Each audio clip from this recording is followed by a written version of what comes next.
My mom would blame me for things that happened on the news. That is true.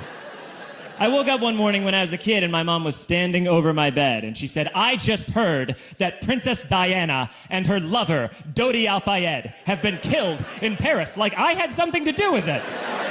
I was like, Mom, I have been here all night. You can feel the TV, it's warm. Luckily, I had a good alibi since I was in Wisconsin and 12.